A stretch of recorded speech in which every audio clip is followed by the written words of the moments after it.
The humiliation didn't come in a leaked email or a hallway whisper. It came with applause.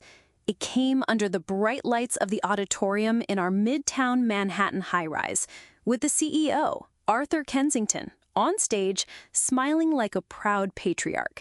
He was presenting the company's new top-tier talent retention strategy. And then the slide appeared. A sleek graph showing the new salary bands for newly hired researchers, junior, mid-level, senior. The starting salary for a senior researcher, a fresh hire, was $180,000 a year. I froze in my chair. $180,000. My salary, after 10 years of dedication, after creating the formula for the Infinity Serum from scratch, the product that single-handedly paid the lease on that entire building, was $112,000. Almost 40% less. Not just to be the floor, but to not even touch the ceiling of someone just starting. My gaze scanned the auditorium and found Ben, 3 months in, a fancy PhD on his resume, and basic questions about emulsion stability that I answered weekly. He was smiling, clapping along with the rest. He, whom I was training to maybe, one day, understand a third of what I did, was already earning more than I had ever dreamed of asking for. The sound of applause around me faded into a dull hum. In that moment, I wasn't Eleanor Vance, the head chemist, the mind behind Aura Cosmetics' success. I was a depreciated asset, a fixed cost they had forgotten to reevaluate. And that slide wasn't a celebration of new talent. It was my public certificate of obsolescence. I didn't act on impulse. I scheduled a formal meeting with David Shaw, the director of innovation, my direct boss. His top-floor office had a panoramic view of the city that seemed to scream success every second. He greeted me with a polished smile and a cup of coffee that I knew cost more than my lunch. With the calmness of someone describing a chemical reaction, I presented my issue. I didn't use the word unfair. I spoke of salary band realignment, of a disparity with the company's new market policy. David listened, resting his chin on his steepled fingers. He was a master of passive listening, the kind that makes you feel heard without a single one of your words actually being absorbed. "Eleanor, my dear," he began, with a false familiarity that turned my stomach. "You are the heart of our R&D. Your value is immeasurable, incomparable, and that's precisely why you can't be measured by the same yardstick as these newcomers." I waited. The justification was coming. The market landscape has shifted. We have to be aggressive to attract new minds, people with fresh PhDs from top universities. Your package was consolidated in a different economic reality. It's a matter of structure, of budgets allocated per cost center. He gestured to the city outside, as if the problem was the fault of the skyscrapers and not the decisions made inside that room. It's not that simple. "So, what can we do to make it simple?" I pressed, my voice firm. That's when he delivered the final blow, a patronizing smile. "Trust the process, Eleanor. You got your performance bonus, didn't you? An excellent recognition. Keep focusing on what you do best, which is creating. Leave the bureaucracy to us." He stood up, a clear signal that the conversation was over. Bureaucracy. He called 10 years of my life and 40% of my worth bureaucracy. In that moment, I understood. To him, I wasn't the heart of the company. I was the furniture, useful, reliable, but no one ever thinks about reappraising its value. That night, I didn't cry. I didn't call my sister to complain about my life. I did what I always do when faced with an unstable molecule or an insolvable problem. I went to my lab. And my lab, that night, was my kitchen table, with a glass of cheap Cabernet and my personal laptop. My name is Eleanor. I'm 38. I'm the kind of person who organizes her chemical reagents by IUPAC nomenclature and who has notebooks filled with over a decade of detailed experiments. What they called focused or methodical was in reality corporate code for we can overload her because her sense of responsibility won't let her fail. They were counting on that, and that would be the foundation of my counterattack. So there I was, at my kitchen table. I opened a blank document and began to synthesize my career. This wasn't a resume. It was an autopsy of my value. I started with the infinity serum. I documented every single one of the 178 formulations I tested to reach the final version. The 6 secret components that only I knew how to stabilize in the exact ratio to prevent oxidation. I calculated the hours of manual labor my formula eliminated in mass production. I listed the revitalizing complex, an active ingredient I patented in the company's name, which was now licensed to 3 other brands, generating a passive income stream that David probably didn't even remember where it came from. I detailed every crisis I had solved in silence. The contaminated batch I identified by a slight change in odor, saving the company from a multi-million-dollar recall and an FDA scandal. The raw material supplier I tried to warn them was a fraud, but was ignored. By dawn, I didn't have a rant. I had a thesis, a 52-page document I titled Intangible Asset, a quantitative analysis of intellectual capital and its financial impact. On the final page, a simple calculation. The net profit directly attributable to my innovations in the last 2 years was $34 million. Compared to the salary difference that would put me on par with the newcomers, a meager $68,000 a year. The math didn't add up, and I was going to make sure they paid the difference. I printed a copy of my dossier and had it bound in a black leather hardcover at the only 24-hour print shop I could find near Times Square. It looked like an instruction manual for defusing a bomb. In a way, that's exactly what it was. I went home, took a cold shower, and put on my best pantsuit, a charcoal gray one I saved for special occasions and hadn't worn in years, a battle uniform. I arrived at Aura Cosmetics at 7 a.m. The sun was still rising, painting the New York sky in shades of orange and purple. The receptionist on the executive floor, a friendly young woman named Tina, wasn't at her desk yet. Perfect. I glided silently to the frosted glass door of Arthur Kensington, the CEO. It was unlocked, as always. Confidence or arrogance? It didn't matter. I stepped inside, and on his perfectly organized mahogany desk, I placed 3 items, aligned with the precision of a chemist at her bench. First, my resignation letter, short and formal. Second, a letter of intent from a direct competitor, Viridian Labs, an innovative startup that had been courting me for months. Their offer wasn't just a $200,000 salary, it was profit sharing and the title of Director of Research. And third, my 52-page manual, Intangible Asset, my thesis, my time bomb. Then I went to my lab on a lower floor. I put on my lab coat, turned on the equipment, and began working on a new vitamin C stabilization, as if it were a completely normal day. The hum of the magnetic stirrs was the only soundtrack to my calculated calm. At 9:42 a.m., my desk phone rang. The number on the screen was Arthur's. Eleanor, my office. Now. His voice wasn't angry. It was something else. Contained, like the sound a metal lid makes when pressed down by a gas about to explode. I gathered my notebook and a pen and walked through the lab. Ben looked at me, confused. I just nodded and kept walking, feeling the curious stares of my colleagues on my back. The news, somehow, was already spreading.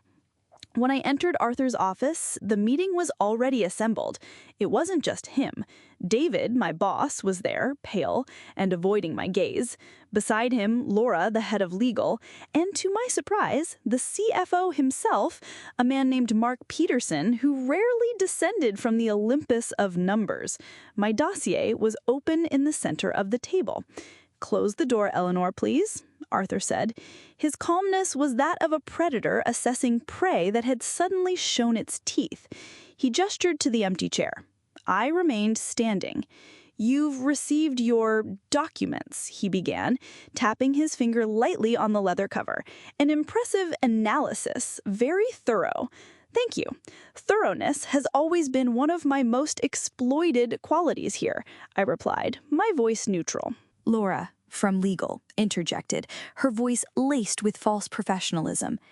"Eleanor, it seems there's been a serious communication breakdown regarding your perceived value. We'd like to correct that immediately." "There was no communication breakdown," I retorted, looking directly at Arthur. "There was a business decision. You decided my market value was 40% less than a rookie's. Now, based on that information, I am making my own business decision." David shifted uncomfortably in his chair. "Eleanor, if you had given us time, we would have conducted a review." "I gave you 10 years, I cut in, my voice still calm but sharp as glass. "The final section of my dossier, the one you may not have read carefully yet, details a knowledge transfer plan. Every formula, process, rare raw material supplier contact, and production system vulnerability that exists exclusively in my head. It's all organized by its impact on revenue. Believe me, it's quite detailed."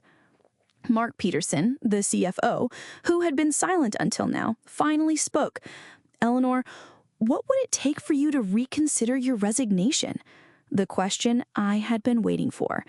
"My market value has already been established by Viridian's proposal and by your own salary policy. But this is no longer just about money. It's about the cost of being the foundation of an empire and being treated like a forgotten cornerstone in the basement." I paused, letting the silence grow heavy in the room. "I would require a salary of $220,000, a retroactive bonus to compensate for the last year's disparity, and the creation of a pay equity review committee with an external audit to ensure no one else in the technical division goes through this again." David gasped. Laura frowned. Arthur studied me for a long moment. "What you're asking for is unprecedented. Building a product that generates over $30 million in profit with a negligible R&D cost is also unprecedented. You have 24 hours. As I turned to leave, Mark asked the question that would change everything. "Out of curiosity, who's leading Viridian Labs now? Who made you this offer?" I paused at the door, not turning completely. "His name is Julian Croft." I let the name hang in the air. Julian Croft, the chemistry genius whom Arthur had fired 5 years earlier, publicly accusing him of a lack of commercial vision. Julian Croft, whose new venture, Viridian Labs, had been stealing slices of our market with innovative and aggressive products.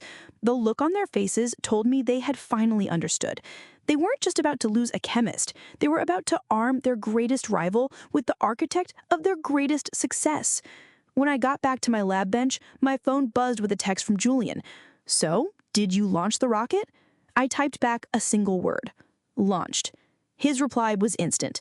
"Their loss, our gain. Dinner at Per Se tonight to celebrate?" I smiled and put the phone away. The real victory wasn't just standing up for myself after a decade of invisibility. It was what was coming next, because the secret I hadn't included in my intangible asset dossier was by far my most valuable asset. As the gossip about my rebellion spread through the office, I minimized the windows with the vitamin C formulas and opened a hidden folder on my personal drive, protected by 3 layers of encryption. The folder's name was Project Chimera. When I said I documented everything, I meant everything. The first anomaly appeared 2 years ago. A payment to a supplier for Sumatran black orchid extract, a rare and potent ingredient, but the quantity purchased was enough to produce the Infinity Serum for 5 years. I questioned the purchase with the supply department, who forwarded me to David. He told me it was a strategic purchase to secure inventory and hedge against inflation. It made sense, for a month, until the second purchase appeared, and the third, always from the same supplier, a company called Pure Essence LLC, with an address in Newark, New Jersey, that after a quick Google Maps search turned out to be an abandoned warehouse. After the third time I was ignored, I started my own secret ledger. Transactions with no backing, invoices with strange formatting, payments that were always approved on the last Friday of each quarter for amounts that were 1 cent below the threshold that would require a second signature from the finance department. After a year of parallel accounting, the pattern was undeniable. Someone was using the over-invoicing of phantom raw materials to siphon money from the company. It was a brilliant operation in its simplicity, a slow and steady bleed that already totaled over $8.2 million in the last 3 years. This was what Julian really wanted, not just my formulation expertise. He had suspected, ever since he left, that Aura's numbers didn't add up. He just didn't have the proof that I had, meticulously organized in spreadsheets with dates, invoice numbers, and photos of the abandoned warehouse. The company they thought they were fighting to keep was in fact a facade, and I had the complete blueprint of every crack in its foundation. They didn't need 24 hours. They needed 4. I was summoned to the main conference room, the Diamond, how ironic. This time, the table was fuller. Arthur, David, Laura, Mark, and now, connected on a large video conference screen, was her, Catherine Hayes, the chairwoman of the board, a legendary figure in the market, known for her toughness and intolerance for incompetence. An interesting new player in the game. "Please sit, Eleanor," Arthur said. His tone was that of someone offering a truce. I sat, placing my laptop on the polished table. "We've reviewed your counterproposal, and we are prepared to accept it in full. The $220,000 salary, the retroactive bonus, the equity committee, a new title, Chief Director of Innovation and Development. We consider this matter closed, and we are thrilled to have you stay with us." The relief on David's face was pathetic. They thought they had won. They thought it was only about money. Laura, the lawyer, slid a document across the table. "Just a formality, a new non-disclosure agreement, standard for executive positions, covering compensation structures and any operational irregularities you may have observed." There it was, the silk gag. I took the contract, glanced at it slowly, and set it aside. "I appreciate the offer, and it is acceptable," I said, and watched Arthur smile. "But before we sign anything, there is another matter we need to discuss, a matter that is not in my dossier." I took a flash drive from my pocket and plugged it into the conference room system. With one click, I projected onto the giant screen next to Catherine's face the first page of my Project Chimera. "This," I said. My voice is calm and didactic as if I were presenting a new formula, "is about the $8.2 million that has been systematically diverted from the company over the past 3 years through an over-invoicing scheme with a phantom supplier, Pure Essence LLC. The silence in the room was so absolute I could hear the hum of the HVAC system. On the screen, Catherine Hayes leaned forward, her eyes fixed on the projection, her expression shifting from curiosity to icy fury. David stammered, That's absurd. Where did you get this?" "I got it from my chromatographic analyses," I continued, clicking through the slides. "Purity graphs, copies of invoices, photos of the abandoned warehouse in Newark. I raised the issue of raw material quality with you, David, 3 times in the first year. You told me not to make waves." All eyes turned to David, who now looked like a ghost. "But the most interesting part isn't the fraud itself," I said, advancing to the final slide. "It's who authorized it. The payments to Pure Essence were approved by a digital signature. A signature that I discovered is linked to a Panamanian holding company called Nobilis Ventures." I paused dramatically. "A holding company whose sole registered beneficiary is Mr. Mark Peterson, our CFO. Mark, who had maintained an icy facade until then, turned white. He didn't move, but his hands, resting on the table, were visibly shaking. "This is slander. A bald-faced lie," he snarled, his voice controlled but full of venom. "Is it?" I questioned. Because the IP address from which the payments were authorized in the internal systems, always on the last Friday of each quarter, matches the IP of the Wi-Fi network at your vacation home in the Hamptons. I have the access logs for the last 8 quarters. On the screen, Catherine Hayes' voice cut through the air like a razor. Mr. Peterson, you will remain absolutely silent. Arthur, get our outside counsel on the line now. Ms. Vance, you are not going anywhere. I need all of this documentation. I leaned back in my chair. I wasn't making an accusation. I was presenting the results of an experiment, and the results were conclusive. David wasn't the mastermind, just the lazy, negligent facilitator. The true architect was the man who controlled the vault, the man who thought no one was watching the details. But I always watch the details. The next few hours were a blur of expensive lawyers, forensic accountants being summoned on an emergency basis, and security discreetly escorting first Mark and then David out of the building. Mark for the crime, David for criminal negligence. I stayed in a separate room, calmly providing all of my documentation. I watched through the glass the house of cards they had built come crashing down. At midnight, when I finally walked out of the Aura building for the last time, the cool, late-night air of Manhattan had never felt so cleansing. Julian was waiting for me across the street. "Looks like dinner at Per Se will have to be rescheduled," I said, getting into the car. He smiled. "I'd say this calls for something even better." "How did it go?" "Exactly as we planned. They fell like dominoes." "And you?" he asked. "I start as your new Executive Vice President of Innovation and Strategy at Viridian Labs in a month, with a signing bonus that, by a curious coincidence, is the exact amount they tried to pay me to stay. But first, I'm spending 3 weeks on a beach in the Caribbean where the only intangible asset is the color of the water. I haven't had a real vacation in 10 years. What happened after that? Aura Cosmetics tried to quiet the scandal, but an $8 million fraud doesn't stay secret for long in New York. Mark and his accomplices in the finance department faced criminal charges. David was summarily fired. The company's once impeccable reputation was permanently stained. The board, led by Catherine, made me one last offer. "The CEO position is yours, Eleanor. Name your price. We need you to clean up this mess and restore confidence." I almost laughed. Their price? Their price was to have valued me for a decade. Their price was to have listened when I warned them about the raw materials. Their price was to have built a culture of respect, not exploitation. "Catherine, I appreciate the confidence," I replied over the phone, "but my price now is my peace, and it's no longer for sale." I hung up and blocked her number.